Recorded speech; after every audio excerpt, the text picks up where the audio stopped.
성경에도 보면 얼빠지지 말고 얼차리라는 그런 말씀들이 곳곳에 등장을 합니다. 마칠 일은 소금에 대한 이야기도 그렇고요.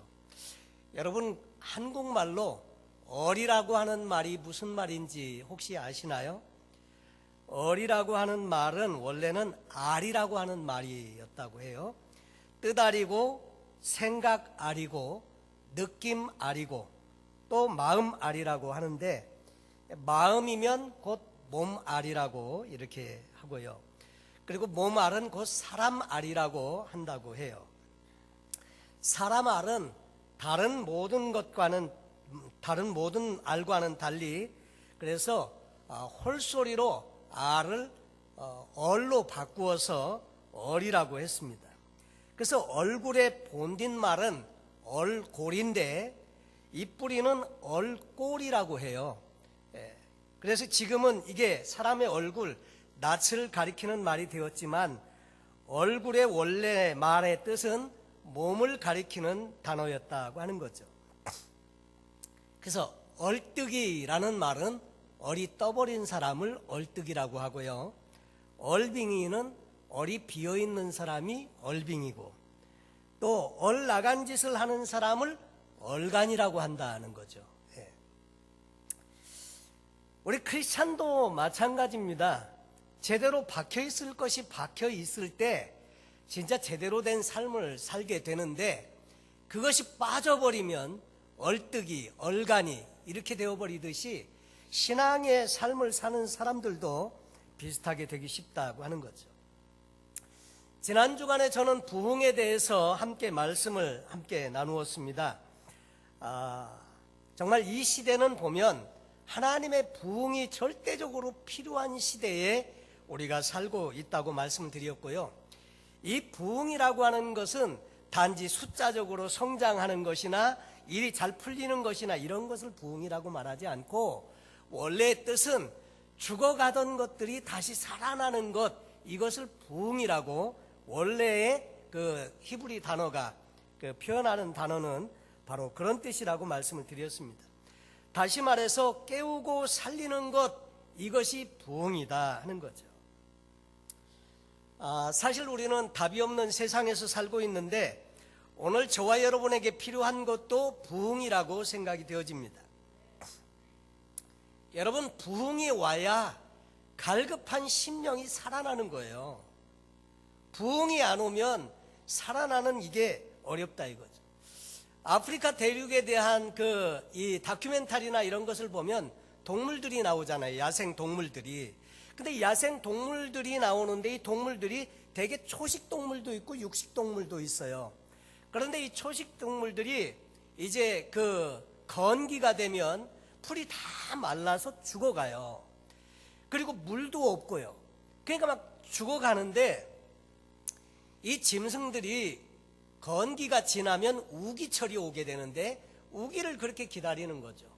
우기에는 막 장대비 같은 비가 쏟아져 내리는데, 그 비가 그 대지를 쫙 적시고 풀들이 다시 살아나게 되고, 그러면 다시 좋은 계절이 오는 거죠. 초식 동물들도 그 풀을 뜯어먹고 살고, 육식 동물들은 초식 동물들을 또 잡아먹고 살고, 이러면서 그 아프리카 대륙에 그런 이렇게 생기 넘치는 이 정말 살아나는 일이 비가 오므로 일어나게 되는 것처럼, 여기 캘리포니아도 그렇잖아요. 캘리포니아도 비가 오면 그 초목들이 다 살아나지 않습니까? 그냥 다 말라 비틀어져 있는 이게 비가 오고 나면 들판에 나가보면 어느새 이 싹이 싹 나갔고 파랗게, 꼭 알프스처럼 그런 계절이 오게 되더라고요. 여러분, 우리의 영적인 삶에도 마찬가지입니다. 영적인 삶에도 성령의 비가 와야, 하나님의 영적인 부흥이 와야 우리가 살아나게 되는 거예요. 여러분, 오늘 저는 제가 상당히 좀 중요한 메시지를 여러분과 함께 나누려고 합니다. 좀 헤비한 메시지일 수도 있어요. 그렇지만 여러분, 내용을 잘 귀담아 들으시면서 정말 우리 심령에도 부흥이 오면 좋겠다는 소원을 가지고 말씀을 들으시면 좋겠습니다. 자, 그러면 이 부흥은 누구나가 다 필요한 것이고 사모하는 것인데, 첫째로 이 부흥이 어디에서 시작되어야 하느냐면 바로 우리의 심령에서 와야 된다 이거죠. 다른 사람이 아니고 다른 사회도 물론 필요하고 다 필요하지만 내 마음의 심령의 부흥이 먼저 와야 한다는 거죠. 여러분, 증인이 되는 것도 사도행전에 보면 예루살렘과 온 유대와 사마리아와 땅끝까지 이르러 내 증인이 되리라 말씀하셨던 것처럼 부흥도 역시 마찬가지로 가장 가까운 곳에서부터, 내 심령에서부터 내 가족에게, 내 사랑방에, 내 교회에, 이 사회에 점차로 이렇게 퍼져나가게 되는 것이 하나님이 원하시는 거다는 거죠. 부흥은 바로 우리 자신에게서부터 시작되어야 한다고 하는 거죠. 여러분, 예수님 당시에 바리새인들이 책망받은 이유가 있습니다. 바리새인들은 행위는 있는데 철저한 복음, 이 말씀에 순종해서 살아가는 이 삶의 모습, 율법을 지키고자 하는 그런 애틋한 부분들이 있는데 그럼에도 불구하고 예수님께 책망받은 이유가 있어요. 이 바리새인들은 11조를 드리는데 근체와 회향의 11조, 근체와 회향이 뭔지 아십니까? 여러분, 쿡할 때, 요리할 때 들어가는 조미료예요. 그런 뭐 실란치로나 월남국수에 들어가듯이 이런 것들이에요. 이런 것들의 11조까지 구분을 해서 철저하게 드렸어요. 근데 예수님은 책망을 해요. 회칠한 무덤이요. 그리고 심지어는 이 독사의 자식들아, 유대인들이 제일 싫어하는 말이 독사, 이 뱀이지 않습니까? 독사의 자식들아. 이 말은 한국말로 말하면 이 개새끼들아, 그런 말이에요. 얼마나 시리어스한 말입니까? 외식하는 자들, 왜 이런 소리를 하게 되었느냐면 그 안에 행위는 있는데 내용이 빠졌다 이겁니다. 내용이 빠졌어요. 며칠 전 신문을 보면서 제가 마음이 참 너무나 좋지 않은 그 이야기가 실려 있더라고요. 딸을 때려 죽인 아버지가 있었는데 그 아버지의 이야기예요. 13살 된 딸을 쇠파이프로 야만적인 폭행으로 살해했고요. 그것을 유기한 채 몇 달 동안을 그냥 그렇게 하고 있었죠. 근데 그 범인이 아버지라는 것이 놀라운데 더 놀라운 것은 그 아버지가 목사라는 거예요. 그것도 독일에 유학해서 박사학위도 취득했고 신학대학에서 신약 성경과 헬라어를 가르치는 그런 교수예요. 또 교회도 담임하고 있어요. 그 가정은 복잡했어요. 독일 유학 중에 첫 아내가 죽었고 그래서 재혼을 했는데 양쪽 다 자녀가 있었어요. 계모 쪽 자녀와도 그 편애와 갈등으로 상당히 좋지 않았던 것 같아요. 그런데 그는 어느 모로 보나 예수 그리스도를 가장 잘 아는 한국인이었을 겁니다. 장래가 촉망받는 젊은 신학자였고요. 그 나이에 헬라어 원문으로 성경을 읽을 수 있는 사람, 여러분 목사들 중에서도 헬라어를 그냥 가지고 읽을 수 있는 사람이 몇 안 돼요. 그리고 목사이고 교수이고 그리고 영어와 독일어로 책을 읽고 신학 논문을 발표할 수 있는 그런 아주 공부를 많이 한 사람이에요. 기도할 때마다 예수님의 이름으로 기도했을 거고 설교할 때도 예수 그리스도를 들먹었을 거고 그런데 어쩌자고 이렇게 끔찍한 일을 저지르고 이렇게 살고 있냐 이거죠. 내 이웃을 내 몸과 같이 사랑하라고 하지 않았겠습니까? 그런데 어떻게 자기 자식, 자기가 죽어도 마땅하지 않은 정말 그런 자식을 위해서 자기가 죽어야 마땅한데 오히려 자식을 그렇게 가혹하게 해서 죽게 만드냐 이거. 여러분, 기독교의 요즘 현대 이슈로 등장하는 것이 구원의 확신에 관한 것입니다. 여러분, 믿음으로 구원받는 이 학설, 여러분 이것은 우리 믿음으로 구원받는 구원의 확신, 이것은 참 필요한 거예요. 그런데 여기에 문제가 있다는 거죠. 여러분, 무엇으로 구원받느냐 하고 할 때 우리는 오직 예수 그리스도를 믿는 믿음으로 말미암아 구원받는다는 것 잘 알고 있습니다. 그렇지만은 무엇으로 구원받느냐의 문제에서 종교 간에 또 종파 간에 이견들이 약간씩 있습니다. 그런데 개신교에서는 오직 믿음으로 구원받는다는 이 교리를 수용하고 있는데 이 교리를 우리가 수용하게 된 원인 중에 하나가 종교개혁가 마틴 루터의 영향이 있습니다. 16세기경에 독일에서 캐톨릭 신부로 있던 마틴 루터는 당시 면죄부를 팔던 캐톨릭에 아주 심한 반감을 갖게 됩니다. 그 환멸을 느끼게 되고, 그렇게 되는데, 이 면죄부라는 것은 이미 죽은 사람, 죽어서 이제 끝난 사람, 그 사람을 위해서 면죄부, 그 면죄부를 사면 그 사람의 죽어 있는 사람의 죄가 사해져서 이 사람이 지옥에 있다가 천국으로 간다는 거예요. 그래서 이게 면죄부라는 것이었는데, 당시 캐톨릭에서는 로마 교황청과 그 건물들을 짓는데 막대한 돈이 필요했어요. 그래서 그 돈을 충당하기 위해서 그렇게 했었는데, 그 일로 말미암아 이제 환멸을 느끼고 그 다음에 반감을 드러내게 되었는데, 그 일로 이제 로마 법왕청에 있는 빌라도의 돌계단 층계를 무릎으로 기어 올라가면서 고해 성사를 하는 중에 로마서 3장 27절로 28절의 말씀이 생각나면서 영감을 얻게 됩니다. 그런즉 자랑할 때가 어디니요? 있을 수가 없느니라.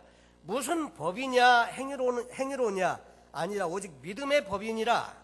그러므로 사람이 의롭다 하심을 얻는 것은 율법의 행위에 있지 않고 믿음으로 되는 줄 우리가 인정하노라. 거기에 이제 감명을 받고 돌아와서 이제 비텐베르크에서 95개 조항의 항의문을 발표하면서 이제 같이 대화를 나누자고 했는데, 원래 종교 개혁을 하려고 해서 그렇게 했던 것은 아니에요. 같이 대화를 해보자 했던 것인데 워낙 충격이 컸어요. 그래가지고 사람들이 몰려지고 자기가 오히려 쫓겨나가 파면당하고 그러면서 어쩔 수 없이 결국 종교 개혁을 하게 되었죠. 그때 종교 개혁의 기치로 내세운 표어가 무엇이었냐면 오직 믿음으로라고 하는 것입니다. 솔라 피데라고 하는 것으로 이 종교 개혁을 외치고 캐톨릭에서 떨어져 나온 개신교가 구호로서 오직 믿음으로라고 하는 구호를 채택한 것은 어떻게 보면 당연한 거였어요. 그렇지만은 그 말은 참 너무나 귀한 것인데 거기에도 문제가 있다는 거예요. 뭐냐면 그것은 믿음의 중요성을 너무나 강조한 나머지 행위의 중요성을 너무 간과하게 되었다고 하는 것입니다. 사도 바울의 오직 믿음으로라고 하는 말은 원래 행위를 부정하기 위한 것이 아니었어요. 믿음의 중요성을 강조하기 위해서 한 것인데 오히려 그것 때문에 사람들은 오해를 하게 되었다고 하는 거죠. 이로 인해서 수많은 사람들이 행위는 어찌 되었든 간에 믿음으로 구원받으면 그것으로 끝난다고 생각을 하게 되고, 구원받은 사람들이 그 다음에는 너무나 자유하게 사는 거예요. 그래서 그들의 생활에는 세상과 다름없는 삶을 지향해 가고 있고요. 세상 사람들은요, 예수를 믿는다고 하면 내적으로나 외적으로나 다른 기대감을 갖고 있습니다. 세상 사람들과 달라야 된다는 견해를 그들은 가지고 있는데 이에 부합하지 못하는 크리스찬들의 삶을 보면서 실망하는 거예요. 그래서 요즘 기독교에 대한, 교회에 대한 사회의 신뢰도가 땅바닥에 떨어진 이유가 뭔지 아십니까? 이 삶이 그거 쫓아가지 못하는 이런 부분들 때문이라는 거죠. 주님의 말씀을 한번 인용해 보면 나더러 주여 주여 하는 자마다 천국에 다 들어갈 것이 아니요 다만 하늘에 계신 내 아버지의 뜻대로 행하는 자라야 들어가리라. 그날에 많은 사람이 나더러 이르되 주여 주여 우리가 주의 이름으로 귀신을 쫓아내며 주의 이름으로 많은 권능을 행치 아니하였나이까 하리니 그때 내가 저에게 밝히 말하되 내가 너희를 도무지 알지 못하니 불법을 행하는 자들아 내게서 떠나가라 하리니. 마태복음 7장 22절로부터 나오는 말입니다. 이 말씀에는 세상에서 아무리 주를 찾고 주의 일을 한다고 해도 하나님의 뜻대로 행하지 않는 자는 결국 구원 못 받는다는 그런 얘기 아닙니까? 그런데 심각한 것은 이것이 예수님의 말씀이라는 데 심각성이 있다고 하는 거예요. 저는 지금도 구원받는 것은 믿음으로 받는다고 확신을 하고 있습니다. 그렇지만은 이 예수님의 말씀한 의도가 뭔지는 우리가 잘 알아야 한다고 하는 거죠. 주님은 우리를 향해서 자신의 멍에를 메고 자신을 배우라고 말씀하고 계시고요. 주님 가신 길을 너도 걸어가라 이렇게 말씀을 하시고 삶과 인격이 주님을 닮아가기를 원하시고 계신다는 거죠. 그래서 믿음으로 구원받는다는 말을 핑계 삼아서 마음대로 살 수 없다는 겁니다. 여러분, 사도 바울의 오직 믿음으로라는 말 뒤에는요, 반드시 행위가 수반되는 믿음을 이야기하고 있어요. 그래서 로마서 10장에도 보면 누구든지 주의 이름을 부르는 자는 구원을 받으리라, 그런 말도 했지만, 그런즉 저희가 믿지 아니하는 일을 어찌 부르리요? 듣지도 못한 일을 어찌 믿으리요? 전파하는 자가 없이 어찌 들으리요? 그랬거든요. 이 진정한 믿음에는 반드시 행위가 수반되어야 한다는 것을 우리에게 가르쳐 주고 있습니다. 로마서 12장 11절 이하에도 부지런하여 게으르지 말고 열심을 품고 주를 섬기라. 소망 중에 즐거워하며 환난 중에 참으며 기도에 항상 힘쓰며 성도들의 쓸 것을 공급하며 손 대접하기를 힘쓰라. 그리고 고린도전서 9장에는 그러므로 나는 다름질하기를 향방 없는 것 같이 아니하고 싸우기를 허공을 치는 것 같이 아니하며 내가 내 몸을 쳐 복종하게 함은 내가 남에게 전파한 후에 자신이 도리어 버림을 당할까 두려워함이로다. 여러분, 여기 보면 사도 바울은 이미 예수를 믿었고요, 예수를 복음을 전하는 사람이었어요. 그런데 자기는 자기 몸을 쳐서 복종하게 하는 이유가 내가 남에게는 전파한 후에 자신이 도리어 버림을 당할까 두려워한다는 거예요. 여러분, 이 말이 무슨 말일까? 반드시 행위와 믿음은 같이 가야 한다는 이야기고요, 진짜 신앙이라고 하는 것은 그래야 한다는 거죠. 자기의 몸을 쳐 하나님의 말씀께 복종하게 하는 이유가 하나님 말씀 밖으로 나가서 버림을 당할까 봐 두려워하고 있다는 이야기 아닙니까?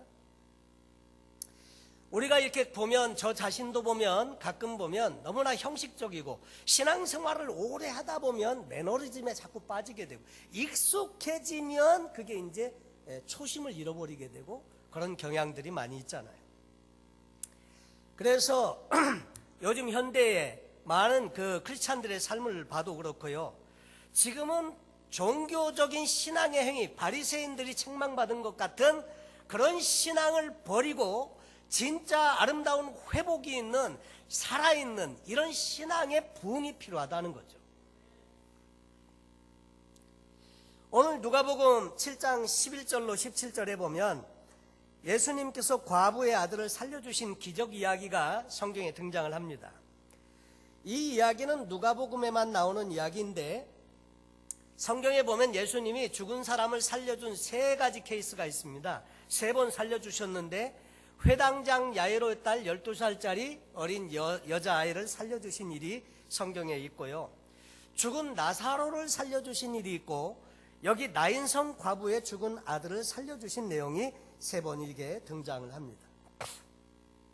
우리는 이 사건들을 통해서 예수님의 사랑과 그 자비로운 마음, 긍휼을 우리가 보게 되는데요, 2번은 요청에 의해서 가서 살려주었고, 오늘 이 나인성 과부는 요청한 것은 아니지만 예수님께서 지나가시다가 우연히 마주쳤는데 그 청년 과부의 아들을 살려주신 내용을 기록하고 있습니다. 사실 우리가 지금 살아가고 있는 이 삶은요, 삶과 죽음이 섞여져 있어요. 여러분, 근래도 또 어떤 분 샌디에고에서 돌아가셨더라고요. 여 감리교회. 참 보면 이게 우리가 늘 평생 그냥 이렇게 영원히 살 것처럼 살지만 우리도 다 가야 될 때가 있다니까요. 같이 섞여 살고 있습니다, 삶과 죽음이. 그런데 지금 예수님과 제자들은 나인성으로 무리들과 함께 들어가는 그런 시간이었고, 그때 나인성 밖으로 나오는 또 한 차례의 행렬이 있었는데, 우리가 아는 대로 이 행렬은 죽음의 행렬이고요, 절망의 행렬이고요, 슬픔의 행렬이고 어두움의 행렬입니다. 근데 예수님께서는 절망 중에 슬피 울면서 지나가는 이 과부의 일행을 그냥 스쳐 지나가지 않았다는 거예요.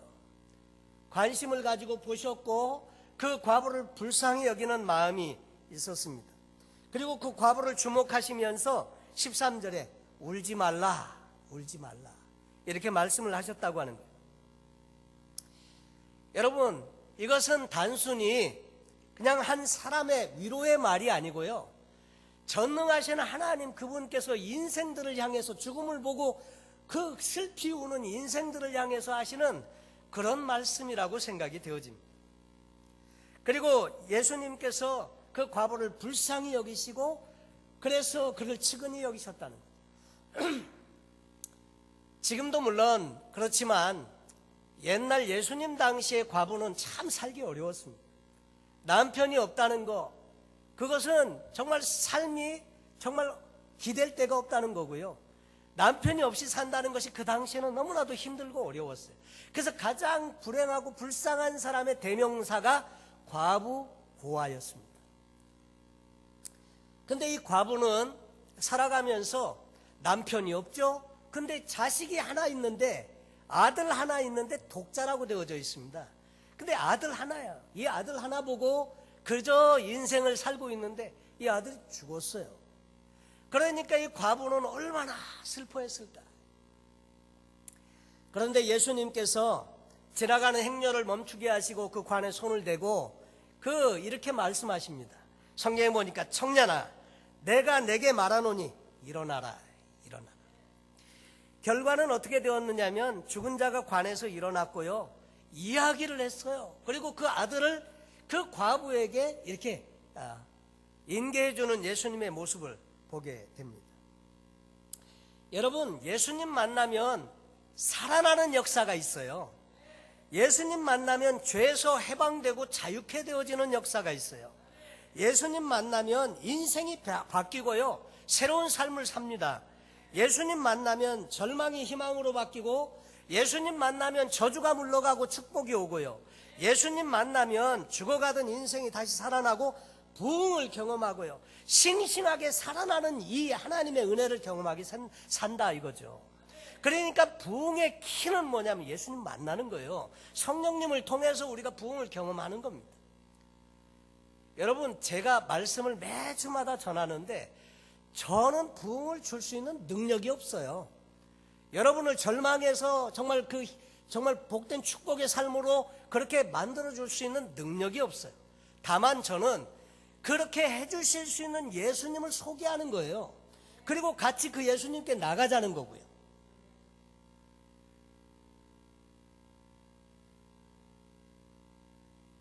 부흥은 다 소원하고 바라는 것이지만 이 부흥은 하나님이 주셔야 됩니다. 하나님이 주셔야 되기 때문에 우리가 하나님을 의지하고 그에게로 돌아가는 거예요. 부흥은 다른 게 아닙니다. 회복의 역사는 성경 다 봐도 부흥은 언제나 하나님께로 돌아갈 때 부흥이 와요. 그런데 우리는 부흥을 바란다고 하면서 돌아가려고는 안 해. 그러니까 이게 문제죠. 엘리야의 제자 중에 엘리사가 있습니다.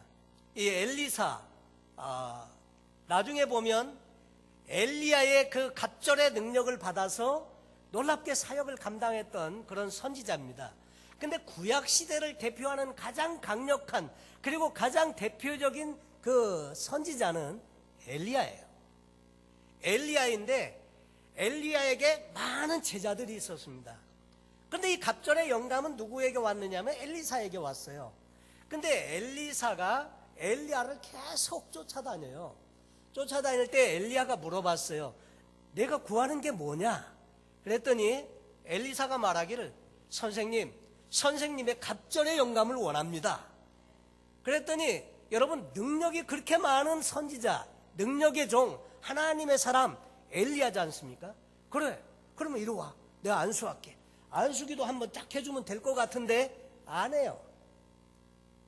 그리고 네가 참 어려운 일을 구하는도다 그래요. 그렇지만 네가 나를 끝까지 따라오고 하나님이 나를 들어 올리는 걸 네가 보면 그 일이 네게 이 말이라. 그래서 엘리사는 계속 엘리야를 따라다녀요.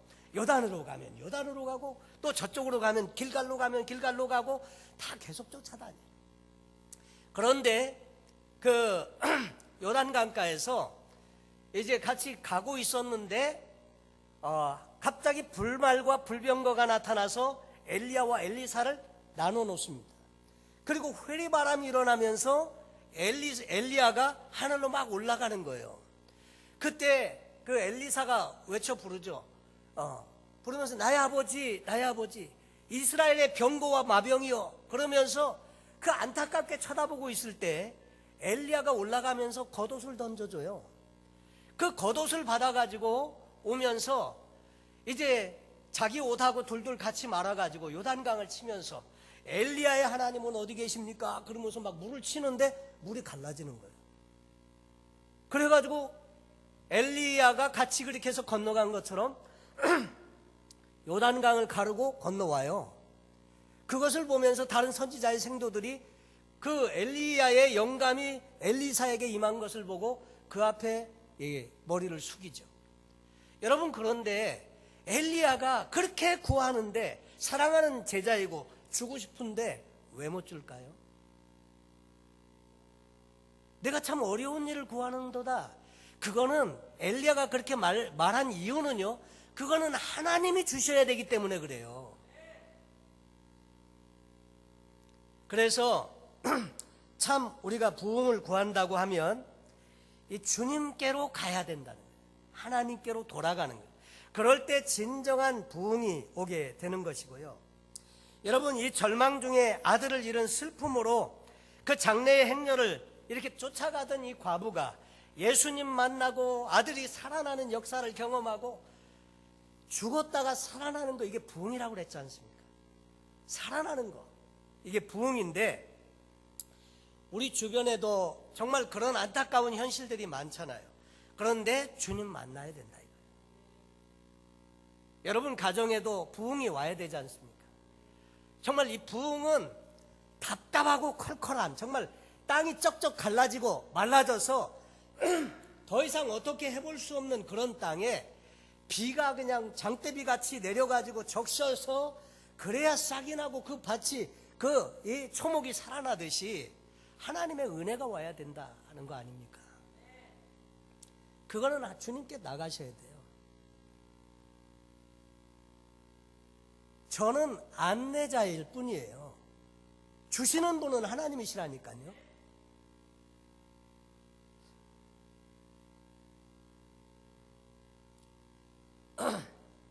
부흥을 위해서 우리가 해야 되는 일은 지난 시간에도 말씀드렸지만, 첫째로 부흥을 갈망하셔야 됩니다. 이 갈망이라고 하는 것은 못 견딜 만큼 지금 애타게 지금 바라는 것이 갈망이에요. 정말 원하냐 이거예요. 그토록 부흥을 원하냐 이거예요. 그러면 당연히 기도하지 않겠습니까?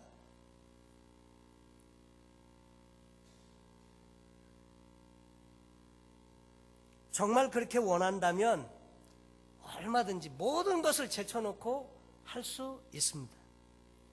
제가 군대에서 배운 한 가지는 안 된다는 말을 하면 우리 얻어 맞았어요. 안 돼? 이리 와.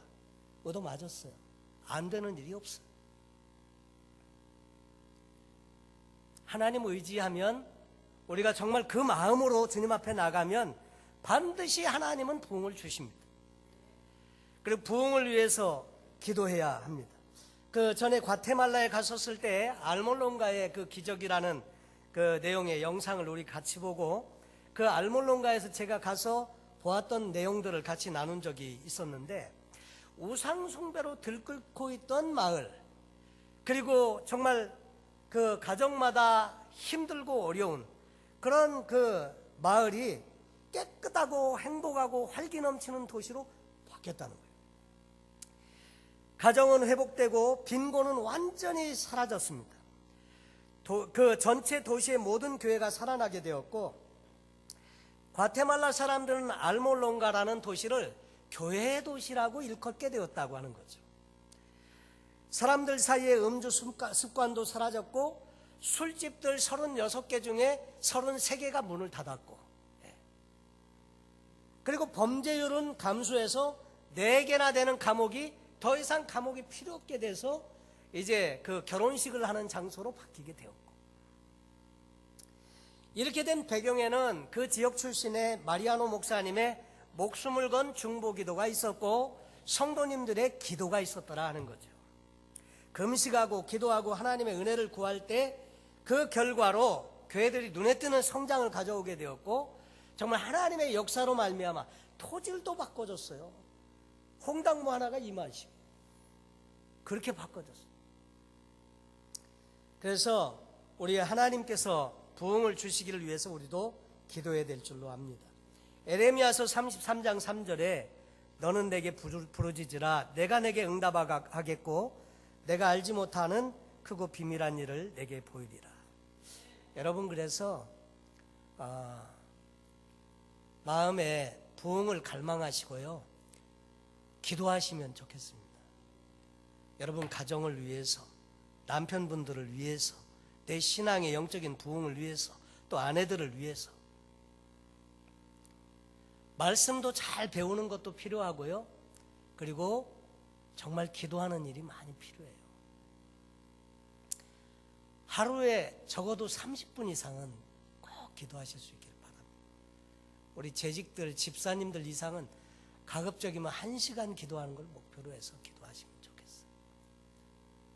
저도 요즘 매주마다 기도원에 올라가서 기도를 하면서 좀 많은 이렇게 또 하나님께서 또 저 자신을 좀 많이 다듬어 주시고 바꿔 주시길 위해서 특별히 기도를 많이 하고 있습니다. 그리고 이 부흥은 참 좋은 것입니다. 부흥이 오면 여러분 과거와는 정말 다를 거예요. 정말 다를 겁니다. 저도 제가 사모하고 제가 기도하는 것이 부흥이고, 저도 소원하기는 우리 성도님들 가정에도 부흥이 오길 바랍니다. 우리 교회에도 부흥이 오길 바라고요. 이 샌디에고 지역에도 부흥이 오길 바라고요. 여러분, 이 도시 이름이 참 중요해요. 저는 하여튼 센자 붙은 데만 살았는데 처음에 가서 산 곳이 샌안토니오, 산호세, 그 다음에 샌디에고.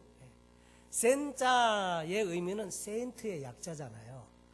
그러니까 뒤에 붙어있는 이름은 사람 이름이에요. 안토니오, 사람 이름입니다. 산 안토니오, 성자 안토니오예요. 산 호세, 성자 호세. 샌 디에고, 디에고가 사람 이름입니다. 성자 디에고. 우리는 정말 성자의 이름을 가지고 있는 도시에 살고 있는데, 정말 하나님이 함께 하시고 지배하시는 영적 부흥을 경험하는 그런 삶이 우리의 삶이 되어야 하지 않을까 생각합니다. 여러분 가정에 부흥이 오기를 사모하시고요, 또 교회에도 부흥이 오기를 사모하시고 같이 기도하시면 좋겠습니다.